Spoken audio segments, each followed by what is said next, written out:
안녕하세요. 지난 한 주 동안 어떻게 가정 식탁을 가져보셨나요? 어떠셨을지 참 궁금합니다. 쉽지 않았을 수도 있을 것 같아요. 네, 처음엔 좀 안 하다가 하면 어색한 것도 있고요. 또 청소년기 자녀들을 둔 가정에서는 아이들이 식탁에 같이 앉지 않으려고 할 수도 있었을 거예요. 음식 들고 방에 들어가서 컴퓨터 앞에 앉아서 음식을 먹겠다고 고집부린 아이도 있을 수 있고요. 또 어떻게 부모님이 얘기해서 와서 앉아있지만 식탁에서 입 꾹 다물고 침묵하고 밥만 먹는 아이들이 있을 수도 있습니다. 때로는 어린 자녀인 경우에 장난치고 뭐 딴짓 하다가 엄마 아빠가 화를 내지 말아야지 라고 생각을 하다가도 그거로 참기 어려운 그러한 가정 식탁이 되었을 수도 있을 것입니다. 그런데 서두르지 마세요. 한 번에 되지 않습니다. 이렇게 천천히 익숙해져서 우리 가정의 풍습이 될 때까지 포기하지 마시고 계속 시도해 보시기를 권합니다. 저희가 지난주 수요특강에서는 다시 밥상으로 돌아가서 그 가정 식탁을 신앙의 장소로, 또 거룩한 성소로, 또 위로와 치유와 회복의 자리로 만드는 이야기를 함께 나누었습니다. 이번 2주에서는요, 저희가 따뜻한 기억이 흐르는 식탁을 어떻게 만들 것인지 함께 나누어 보려고 합니다. 저희 세대에는요, 이사를 하거나 졸업식을 하면 꼭 먹는 음식이 있었습니다. 네. 아시는 분들은 있을 거예요. 네, 짜장면이에요. 저희는 졸업식 끝나고 나면 또는 이사를 하고 나면 꼭 짜장면을 시켜서 온 가족이 함께 먹었습니다. 그 짜장면이 참 맛있었던 기억이 있어요. 짜장면 하면 이사를 하던 날의 기억, 가족들과 함께 졸업식 후에 먹었던 그날의 그 기억이 같이 생각이 납니다. 여러분들에게도 그렇게 기억이 남는 음식들이 있을 거예요. 짜장면을 같이 먹었던 가족들, 그때 그 기억들이 있으실 수 있습니다. 그럼 요즘 세대는 어떨까요? 아마 피자 또는 햄버거 또는 치킨에 그 기억이 들어있을 수도 있습니다. 어떤 음식이 중요한 게 아니라요, 누구와 어떤 기억을 쌓아왔는지 그것이 중요할 것입니다. 음식은 기억을 포함하고 있습니다. 시간이 지나면서 가족이 함께 했던 날에 그 기억이 음식과 함께 차곡차곡 쌓여져 온 것입니다. 그래서 음식을 먹을 때는 동시에 가족과 함께 했던 기억들이 떠오르게 마련입니다. 어떤 음식은요, 헤어질 때 먹었던 음식인 경우에 눈물의 기억이 될 거예요. 또 중요한 행사에 먹었던 그 음식은 그 행사의 기쁨이 함께 기억날 것입니다. 또 여성들인 경우에는요, 입덧을 할 때 먹지 못한 음식은 평생 섭섭함으로 음식과 함께 기억이 나기도 합니다. 또 떡만둣국은 어떠세요? 송편이나 가래떡 같은 음식은 명절이 생각나게 합니다. 저는 가래떡을 보면요, 어릴 때 외가댁에서 먹던 가래떡이 생각이 나요. 저희 외할머니가 그 옛날에 가마솥에다가 조청을 오랫동안 쑤어서 그 따끈따끈한 가래떡을 잘라서 주시면 거기에 이렇게 찍어서 먹었던 기억이 있습니다. 먹을거리가 적었던 그 시절에 얼마나 맛있었는지 몰라요. 여러분들도 혹시 그런 기억이 있으실지 모르겠어요. 송편은 어떠신가요? 저는 결혼해서 시댁에 가서 그 송편을 빚는데요. 만두하고 다르게 송편을 빚을 때는 정말 시간이 오래 걸렸어요. 아무리 빚어도 이렇게 채반에 송편이 정말 너무나 적게 있었던 것 때문에 되게 힘들었던 그 기억이 송편에 있습니다. 그럼에도 추석 때가 되면 그 송편을 보면서 먹고 싶고 그 기억들이 떠오르곤 합니다.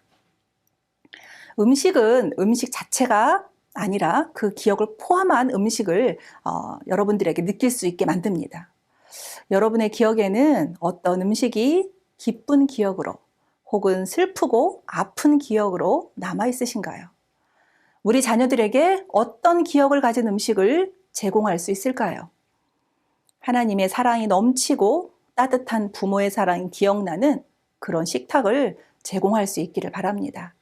우리 아이들이 식탁을 통해서 부모가 들려주던 신앙 경험, 또 힘들 때 들었던 따뜻한 위로, 부모가 해준 축복의 기도가 있는 그런 기억을 남겨주면 좋겠습니다. 그렇다면 이스라엘 사람들에게 음식은 어떤 기억을 담고 있을까요? 우리가 말씀을 통해서 함께 살펴볼 건데요. 먼저 6월절 음식 하면 무엇이 기억나세요? 네, 양고기, 또 무교병.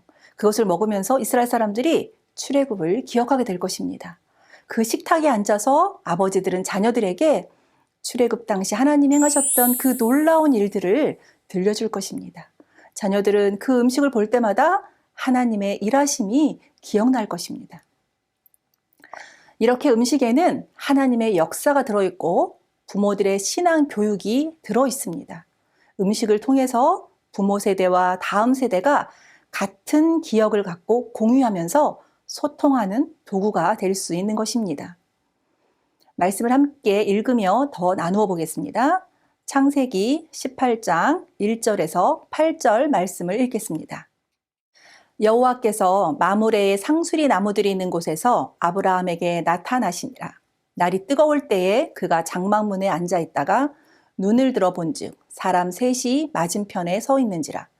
그가 그들을 보자 곧 장막문에서 달려나가 영접하며 몸을 땅에 굽혀 이르되 내 주여 내가 주께 은혜를 입었사오면 원하건대 종을 떠나 지나가지 마시옵고 물을 조금 가져오게 하사 당신들의 발을 씻으시고 나무 아래에서 쉬소서. 내가 떡을 조금 가져오리니 당신들의 마음을 상쾌하게 하신 후에 지나가소서. 당신들이 종에게 오셨음이니이다. 그들이 이르되 내 말대로 그리하라. 아브라함이 급히 장막으로 가서 사라에게 이르되 속히 고운 가루 세 스아를 가져다가 반죽하여 떡을 만들라 하고 아브라함이 또 가축대 있는 곳으로 달려가서 기름지고 좋은 송아지를 잡아 하인에게 주니 그가 급히 요리한지라. 아브라함이 엉긴 젖과 우유와 하인이 요리한 송아지를 가져다가 그들 앞에 차려놓고 나무 아래에 모셔 섬에 그들이 먹으니라. 아멘. 이 말씀은 지금 소돔과 고모라의 멸망을 진행하려고 하는 하나님과 천사를 대접한 아브라함의 이야기입니다.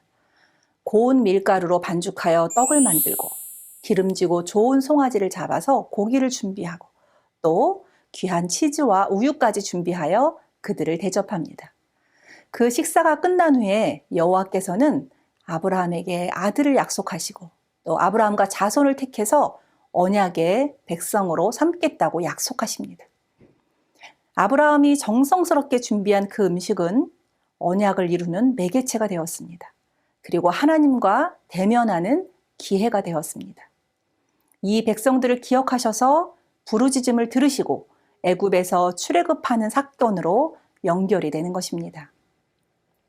그럼 출애굽기 12장 1절에서 14절 말씀을 읽겠습니다.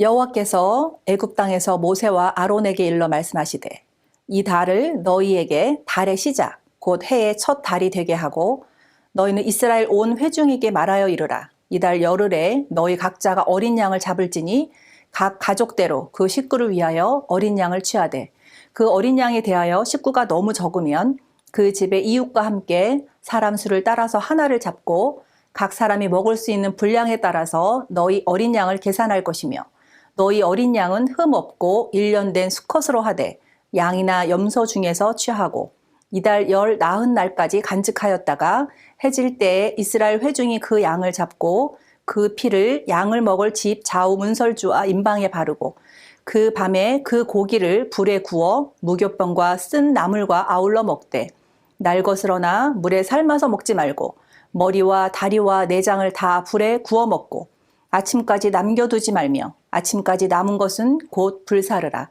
너희는 그것을 이렇게 먹을지니 허리에 띠를 띠고 발에 신을 신고 손에 지팡이를 잡고 급히 먹으라. 이것이 여호와의 유월절이니라. 내가 그 밤에 애굽 땅에 두루 다니며 사람이나 짐승을 막론하고 애굽 땅에 있는 모든 처음 난 것을 다 치고 애굽의 모든 신을 내가 심판하리라. 나는 여호와라. 내가 애굽 땅을 칠 때에 그 피가 너희가 사는 집에 있어서 너희를 위하여 표적이 될지라. 내가 피를 볼 때에 너희를 넘어가리니 재앙이 너희에게 내려 멸하지 아니하리라. 너희는 이날을 기념하여 여호와의 절기를 삼아 영원한 규례로 대대로 지킬지니라. 아멘. 이 말씀은 이스라엘 백성들의 유월절 이야기를 자세히 기록하고 있습니다. 이 유월절 식사는 구원의 밥상입니다. 노예로 희망이 없던 사람들에게 자유를 주고 무엇보다 하나님 되심이 드러나는 사건이 유월절이며 또 죽음을 넘어가는 그 밤을 상징하는 음식이 됩니다. 먹는 음식을 보면 그 사람을 안다는 말이 있습니다. 어떤 사람이 먹는 음식이 그 사람의 정체성을 형성한다고 할 수 있는 것입니다. 이스라엘 사람들이 나누는 유월절 음식은 그들이 누구인지, 어떤 역사를 지나왔는지 드러내고 있습니다. 유월절을 대대에 기념하라고 하나님께서 말씀하셨습니다. 그 유월절 음식을 먹으며 이스라엘 백성들은 자손 대대로 하나님의 일하심을 기억하게 하고 또 하나님 백성의 정체성을 형성해주며 하나님의 백성답게 살도록 가르치는 것입니다. 그래서 이스라엘 사람들에게 유월절은 자신의 정체성을 확인하고 하나님의 주권을 인정하며 모두가 한 공동체임을 확인하고 신앙을 공유하는 중요한 날인 것입니다. 우리의 식탁이 이 유월절의 식탁이 되어야 할 것입니다. 자녀들에게 그들이 누구인지, 하나님의 백성으로 어떻게 살 것인지 정체성을 확인시켜주고 신앙의 경험들이 공유되는 기억의 식탁으로 만들어야 할 것입니다. 신명기 8장 3절에서 10절을 읽겠습니다. 너를 낮추시며 너를 줄이게 하시며 또 너도 알지 못하며 내 조상들도 알지 못하던 만나를 내게 먹이신 것은 사람이 떡으로만 사는 것이 아니요 여호와의 입에서 나오는 모든 말씀으로 사는 줄을 내가 알게 하려 하심이니라. 이 40년 동안에 내 의복이 헤어지지 아니하였고 내 발이 부르트지 아니하였느니라. 너는 사람이 그 아들을 징계함 같이 내 하나님 여호와께서 너를 징계하시는 줄 마음에 생각하고 내 하나님 여호와의 명령을 지켜 그의 길을 따라가며 그를 경외할지니라. 내 하나님 여호와께서 너를 아름다운 땅에 이르게 하시나니 그곳은 골짜기든지 산지든지 시내와 분천과 샘이 흐르고 밀과 보리의 소산지요 포도와 무화과와 석류와 감람나무와 꿀의 소산지라. 내가 먹을 것에 모자람이 없고 내게 아무 부족함이 없는 땅이며 그 땅의 돌은 철이요 산에서는 동을 캘 것이라. 내가 먹어서 배부르고 내 하나님 여호와께서 옥토를 내게 주셨으므로 말미암아 그를 찬송하리라. 아멘. 이 말씀은 가나안으로 들어가는 백성들에게 모세가 하나님의 일하심을 다시 정리하여 상기시키고 그들이 어떻게 살 것인지 말해주는 부분입니다. 특히 광야에 사는 동안 만나로 먹이신 하나님을 기억하라고 강조합니다. 만나는 하나님의 주권자 되심이 드러난 음식입니다. 모든 인간의 삶이 하나님에 의해 움직여진다는 것을 기억하게 하는 음식입니다. 하나님의 백성인 것을 기억하라. 하나님이 어떻게 삶을 인도해 왔는지를 기억하라. 그것의 상징이 만나입니다. 이제 적과 꿀이 흐르는 풍요한 가나안에 들어가 살더라도 광야에서 매일 만나로 먹이셨던 하나님을 기억하는 식탁을 갖기를 원하고 계신 것입니다. 우리의 식탁은 이 만나를 기억하는 식탁일까요? 우리의 삶에서 광야길을 걸어오는 동안 우리를 먹이고 입히셨던 하나님을 기억하는 식탁인가요? 우리의 자녀들에게 부모가 열심히 일해서 너희를 위해 희생해서 먹이고 입혔다. 그것이 아니라 하나님이 우리 가정을 광야 같은 세상에서 만나로 먹이고 입히고 인도해 주셨다는 고백이 이 가정 식탁을 통해서 보여주어야 할 것입니다. 우리의 자녀들에게 그 하나님을 기억하는 식탁으로 만들어 주어야 할 것입니다. 여호수아 5장 10절에서 12절 말씀도 동일한 내용을 담고 있습니다. 함께 읽겠습니다.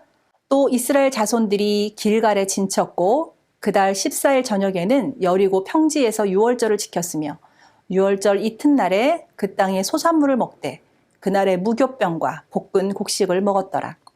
또 그 땅의 소산물을 먹은 다음 날에 만나가 그쳤으니 이스라엘 사람들이 다시는 만나를 얻지 못하였고 그 해에 가나안 땅의 소출을 먹었더라. 아멘. 이제 가나안에 들어간 그들에게 풍성한 음식이 기다리고 있습니다. 포도와 꿀, 달콤한 음식들이 그들에게 주어졌습니다. 이 음식들을 대하며 이스라엘 백성들이 음식 자체의 마음을 빼앗기지 않고 만나를 주셨던 하나님을 기억하고 그 땅의 소산의 주인이 하나님인 것을 기억하라고 강조하고 계십니다. 그렇지 않으면 하나님을 잊어버리고 다른 것에 흔들릴 수 있기 때문입니다. 음식의 주인이 하나님인 것을 기억하라고 말하고 계신 것입니다. 그 하나님을 기억하며 나누는 식탁으로 여러분을 초대합니다.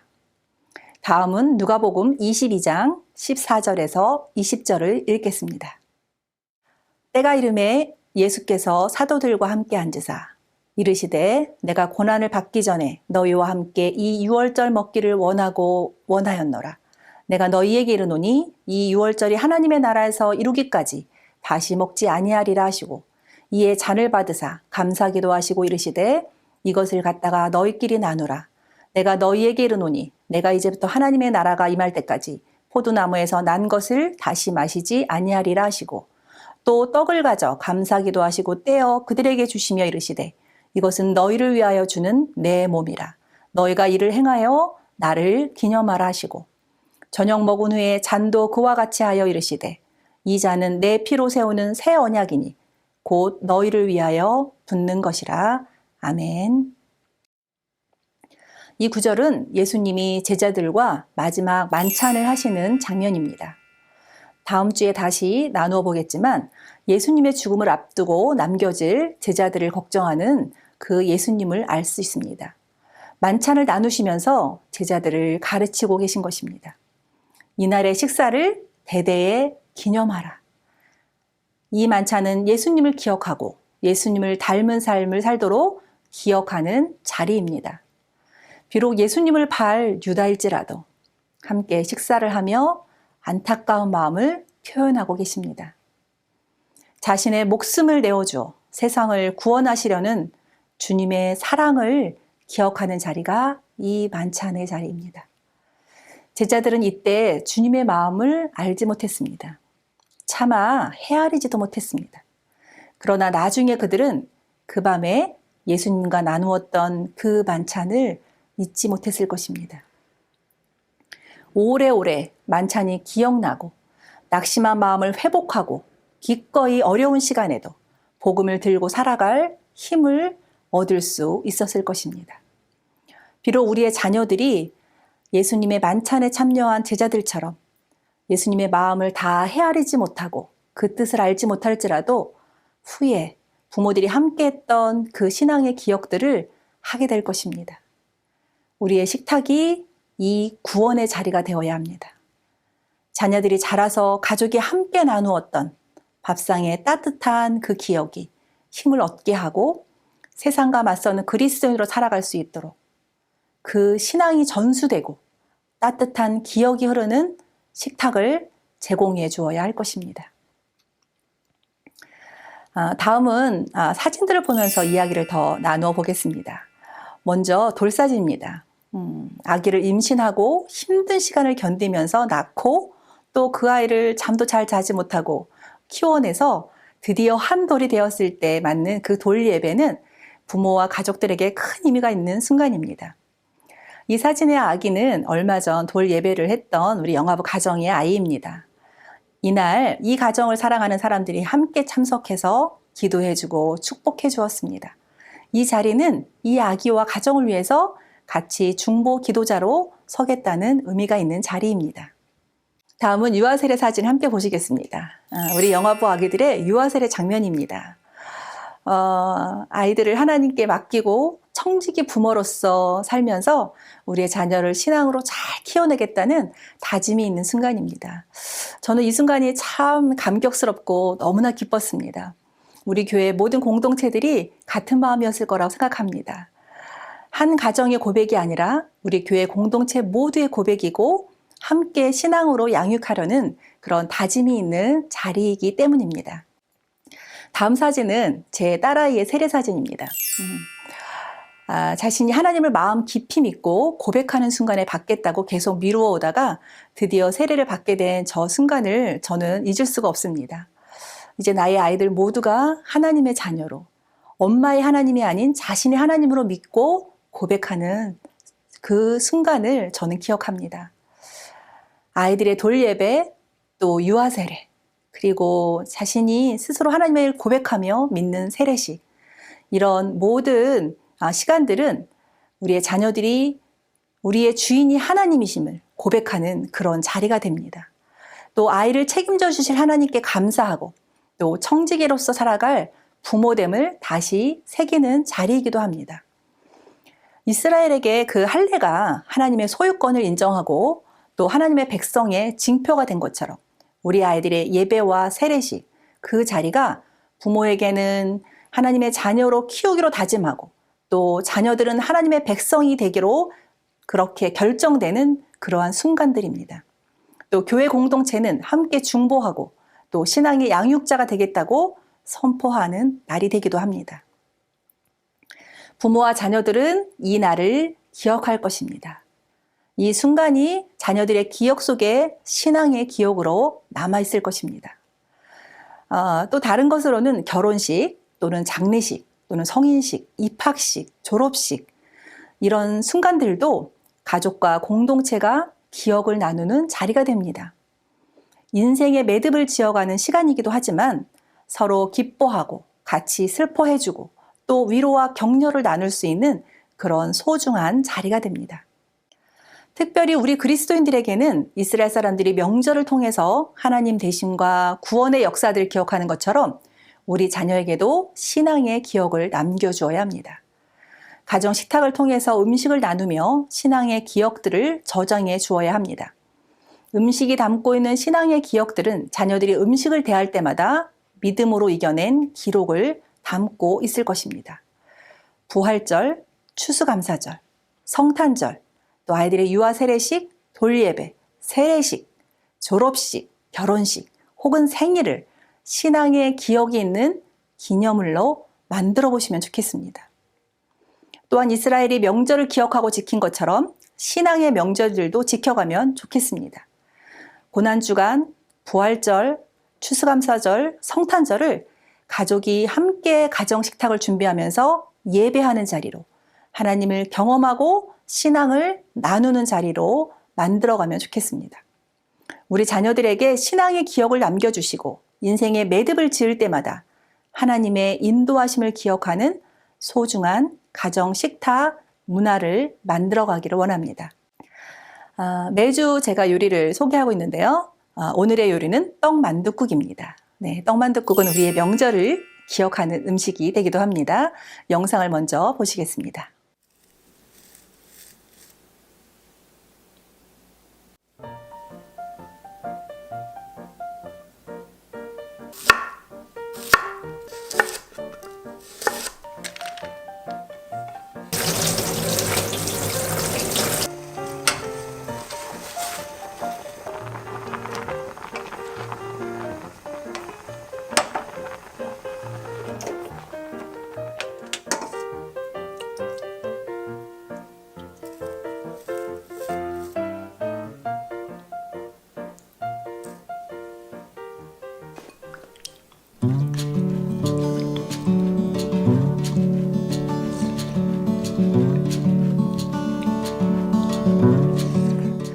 좋은 기억이든 그렇지 않은 기억이든 이 음식의 소리를 들으면서 여러분들은 기억이 나실 것입니다.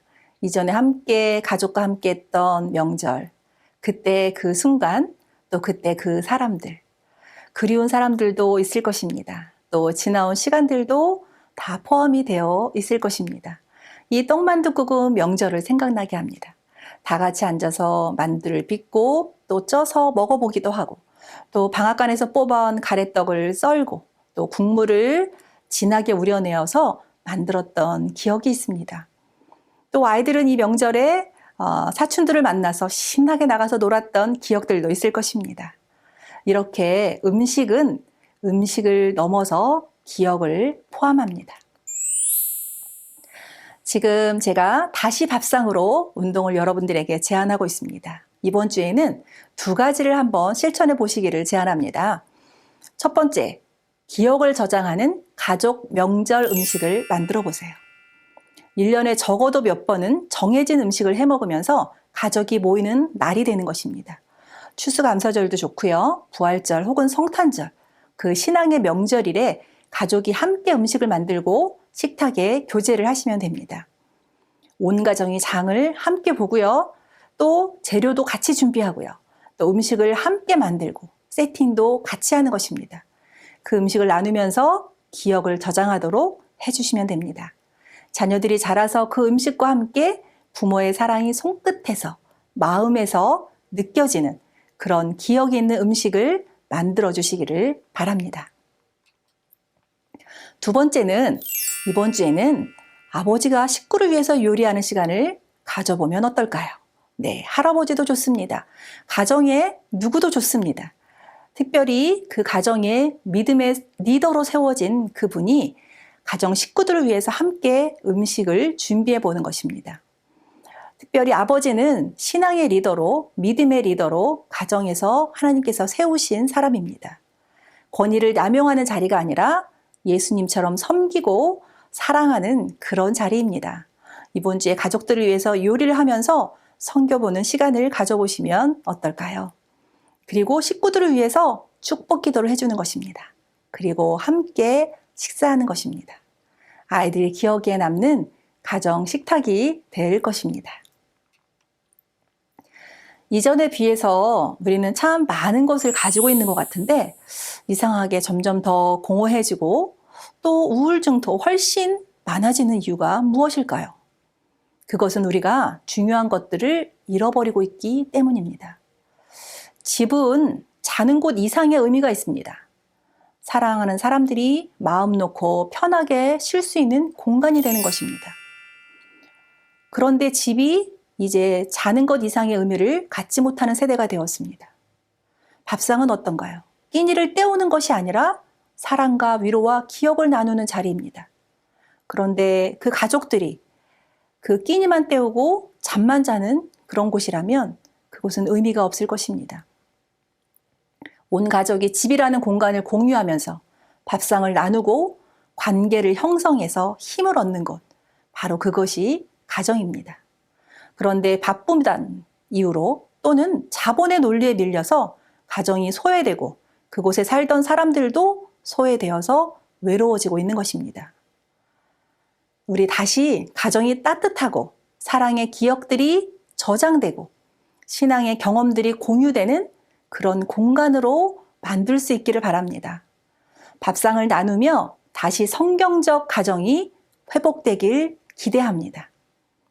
이번 한 주도 신앙교육의 장으로서의 가정 식탁이 우리 모두의 가정에 있기를 간절히 바랍니다. 함께 기도하겠습니다. 하나님, 우리가 함께 다시 밥상을 통해서 우리 자녀들에게 신앙의 기억을 남겨주는 그런 자리를 만들기를 원하여 나누었습니다. 하나님, 세상은 자꾸 가정을 해체하고 우리 사람들을 소외하려고 합니다. 그러나 우리 그리스도인들은 하나님께서 우리에게 주신 사명, 가정을 세우고 그 가정을 통해서 자녀들에게 신앙을 전수하고 그렇게 믿음의 가정을 만드는 그 사명을 놓치지 않도록 도와주시기를 간절히 원합니다. 이번 한 주도 우리 가정 식탁을 통해서 우리의 가정들이 따뜻한 기억, 믿음의 기억, 신앙의 기억, 하나님이 광야 같은 이 삶에서 우리를 어떻게 인도하셨는지, 어떻게 만나로 먹이시고 우리를 지키셨는지, 그 하나님이 우리의 하나님 되심, 구원의 밥상의 자리가 될 수 있도록 하나님 도와주시옵소서. 우리 부모들에게 힘을 더하여 주시옵소서. 하나님 포기하지 않고 하나님 주신 이 사명을 잘 감당하며 이번 한 주도 믿음의 가정식탁, 따뜻한 기억이 있는 가정식탁을 만드는 우리 모두가 될 수 있도록 하나님 저희들에게 힘을 더하여 주시옵소서. 예수님의 이름으로 간절히 기도하옵나이다. 아멘.